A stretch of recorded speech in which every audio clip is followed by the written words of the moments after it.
Hello दोस्तों, आप सभी का स्वागत है इस चैनल पे। आइए आज हम आगे के क्वेश्चन कर रहे हैं जेईई के जो प्रीवियस ईयर है डिपार्टमेंटल एग्जाम के।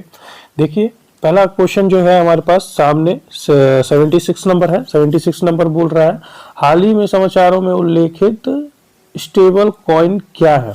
तो देखिए इसमें पूछ रहा है, तो इसके जो आंसर है, इसका आंसर हमारा बी दिया गया है, तो बी हो जाएगा। क्रिप्टो करेंसी की बात हो रही है यहाँ पे। अब देखिए 77 नंबर है। 77 नंबर देखें तो हमारे सामने है, बोल रहा है कि हाल ही में समाचारों में देखी गई कलमकारी कला शैली मुख्य रूप से किस राज्य में प्रचलित है। तो इसका जो आंसर हो जाएगा, इसका आंसर हो जाएगा ए, आंध्र प्रदेश हो जाएगा इसका सही आंसर। अब देखिए 78 नंबर है, हाल ही में समाचारों में देखी गई मैकेंजी नदी किस देश में सबसे बड़ी और लंबी नदी है। लंबी नदी बेसिन है, बेसिन की बात कर रहा है। तो ये पूछ रहा है, इसका जो आंसर होगा वो बी हो जाएगा, कनाडा इसका आंसर सही हो जाएगा।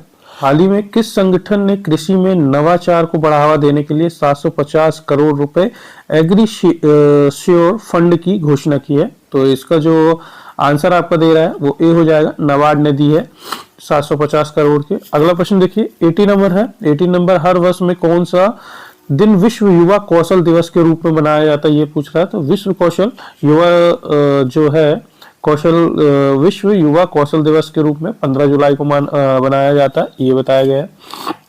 81 नंबर देखिए, 81 का नंबर ये filling the blanks for me breakfast is filling the blanks best meal of the day, ये इंग्लिश का क्वेश्चन है। तो इसका आंसर जो हो रहा है यहाँ पे सी दे रहा है, यहाँ पे दा लग जाएगा, ये बताया गया है। अगला देखिए 82 नंबर बोल रहा है फिलिंग द ब्लैंक्स आई वाउट, और फिर horse filling the blanks ox and filling the blanks buffalo.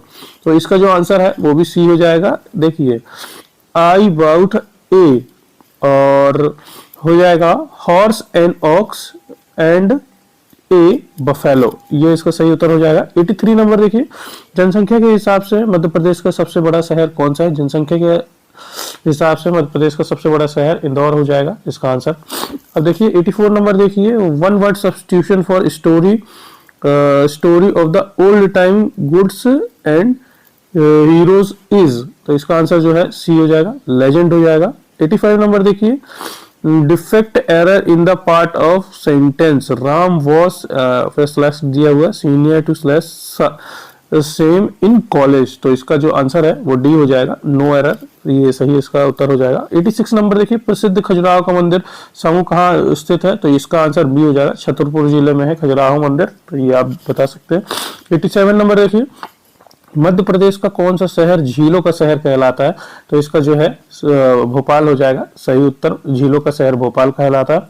अगला प्रश्न देखिए 88 नंबर, सांची स्तूप कहाँ पे है। सांची स्तूप किस राज्य में है। तो ये मध्य प्रदेश में ही है, भोपाल में आप जाएंगे, वहां से स्टेशन से है दूर, 1-2 घंटे के रास्ते पे आपको मिल जाएगा, सांची स्टेशन है, वहां पे आप जाके घूम सकते हैं। 89 नंबर देखिए, 89 नंबर है, मध्य प्रदेश की राज्य नदी कौन सी है। जो मध्य प्रदेश की नदी जो है, फेमस नदी पूछ रहा है, नर्मदा नदी। और जिला अगर पूछ ले कौन सा वहां पे स्थित है, तो जबलपुर जिला फेमस है, स्थित है वहां पे। 90 नंबर देखिए, मध्य प्रदेश का राजकीय फल कौन सा है। तो राजकीय फल पूछ रहा है, तो बी हो जाएगा, आम हो जाएगा, तो इसका सही उत्तर। 91 नंबर देखिए, 91 नंबर पूछ रहा है, अजीत के पास 9 पारियों के लिए एक निश्चित औसत है, 10वीं पारी में उन्होंने 100 रन बनाए जिससे उनका औसत 8 रन बन गया। तो इसका आंसर जो है सी दे रहा है, तो 28 हो जाएगा, आप सॉल्व कर सकते हैं, एवरेज का क्वेश्चन है। 92 नंबर देख लेते हैं। 92 नंबर देखिए, नागपुर से इलाहाबाद जाने वाली ट्रेन की गति दिया है 100 किलोमीटर है, जबकि इलाहाबाद से नागपुर वापस आते समय इसकी गति 150 किलोमीटर की यात्रा के दौरान औसत गति का प्रश्न है। तो इसका आंसर डी दे रहा है, 120 किलोमीटर। फॉर्मूला लगा सकते हैं 2xy बटा x + y, उससे भी औसत गति आप निकाल सकते हैं। अब देखिए अगला प्रश्न है 93, 5,000 रुपए की धनराशि 3 वर्ष के लिए 1,500 रुपए दर प्रतिशत ज्ञात करना। तो ये ब्याज दिया गया है, आपको दर निकालना है, तो C 0.1 इसका आंसर सही है, आप बना सकते हैं इस प्रश्न को। अब देखिए 94 नंबर है, 2,000 रुपए के मूलधन पर 2 वर्षों के लिए 5% की दर से साधारण ब्याज और चक्रवृद्धि ब्याज के अंतर पूछ रहा है। तो इसका आंसर जो है ये हो जाएगा 5 रुपए। तो आप बना सकते हैं, ये मैथ्स के क्वेश्चन है। अगर किसी को समस्या होगी मैथ्स के क्वेश्चन के लिए तो कमेंट कर सकते हैं। देखिए आधा प्रतिशत दशमलव के रूप में पूछ रहा है, तो ये सी हो जाएगा। 0.005 हो जाएगा। 96 नंबर देखिए, ए और बी 5 सेंटीमीटर की दूरी पे स्थित 5 सेंटीमीटर की दूरी पर दो निश्चित बिंदु हैं और सी ए बी एक बिंदु है, जैसे कि ए सी 3 सेंटीमीटर, यदि ए सी की लंबाई 6% बढ़ा दी जाती तो सी बी की लंबाई कितने % कम हो जाएगी? तो ये इसका आंसर डी हो जाएगा 0.9। अब देखिए ये सॉल्व करना है, ये आपको आप लोग कर लेंगे। 29 इसका जो आंसर दे रहा है। तो देखिए 98 नंबर यहाँ पे देख लीजिए, ये भी सॉल्व करने वाला है, ये परसेंटेज पे है नॉर्मली। तो ए का 2/3 बराबर बी का 75% है, तो ए बी का रेशियो पूछ रहा है, तो ये आप बता सकते हैं। ये 9.8 इसका आंसर दे रहा है।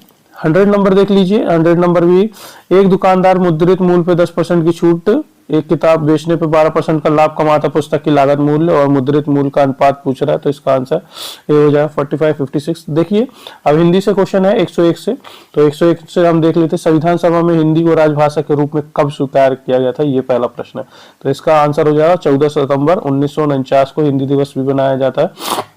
ये हो जाएगा। राजभाषा अधिनियम कब पारित हुआ था? तो आप लोग को पता होगा 10 मई 1963 को राजभाषा अधिनियम पारित हुआ था। अगला प्रश्न देखिए, राजभाषा नियम 1976 के नियम 11(2) के अनुसार केंद्र सरकार के किस कार्यालय में प्रयोग किए जाने वाले रजिस्टरों के प्रारूप और शीर्षक किस भाषा में लिखे जाने होंगे? तो इसका होगा सी हो जाएगा हिंदी और अंग्रेजी द्विभाषा में।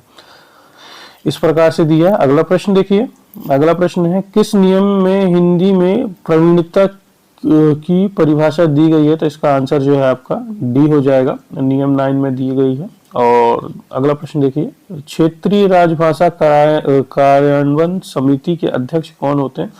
तो इसका ए महाप्रबंधक हो जाएगा, क्षेत्रीय राजभाषा कार्यान्वयन समिति के अध्यक्ष होते हैं। अब अगला प्रश्न है, कमलपति त्रिपाठी राजभाषा स्वर्ण पदक का पुरस्कार राशि कितना है? कमलपति त्रिपाठी राजभाषा स्वर्ण पदक पूछ रहा है, तो इसमें है आपका कितना दिया है देख लीजिए, ये आपका दिया हुआ 10,000 रुपया दिया गया है। 107वां प्रश्न देख लेते हैं, केंद्र देखिए इसमें दिया गया है, केंद्रीय हिंदी शिक्षण संस्थान किस मंत्रालय के अधीन आता है? तो इसका आंसर सी हो जाएगा, गृह मंत्रालय के अधीन आता है केंद्रीय हिंदी शिक्षण संस्थान यह होता है। अब देखिए अगला प्रश्न 108 है, विश्व हिंदी दिवस कब मनाया जाता है? तो ये आपको ए है, 10 जनवरी को ही विश्व हिंदी दिवस मनाया जाता है, 10 जनवरी को। अब देखिए अगला प्रश्न है, संघ के राजकीय कार्य हिंदी में करने के लिए वार्षिक कार्यक्रम कौन सा तैयार होता है? तो ये हो जाएगा, गृह मंत्रालय तैयार करता है संघ की राजकीय कार्य हिंदी में करने के लिए। ठीक है। अगला प्रश्न देखिए, गृह मंत्रालय के अंतर्गत राजभाषा विभाग की स्थापना, राजभाषा विभाग की स्थापना पूछ रहा है, सीधा सिंपल, वर्ष 1955 में हुई थी, तो आप लोग को पता रहना चाहिए। आज देख लीजिए, आज हमने 25+10 क्वेश्चन और कर लिए, तो टोटल मिला के 110 क्वेश्चन हो गए। ये जबलपुर डिवीजन का था, जेई का डिपार्टमेंटल एग्जाम के लिए। तो इसी प्रकार की और भी वीडियोस और जानकारी के लिए मेरे साथ बने रहिए इसी चैनल पे, तब मुलाकात होगी। तब तक के लिए जय हिंद, वंदे मातरम।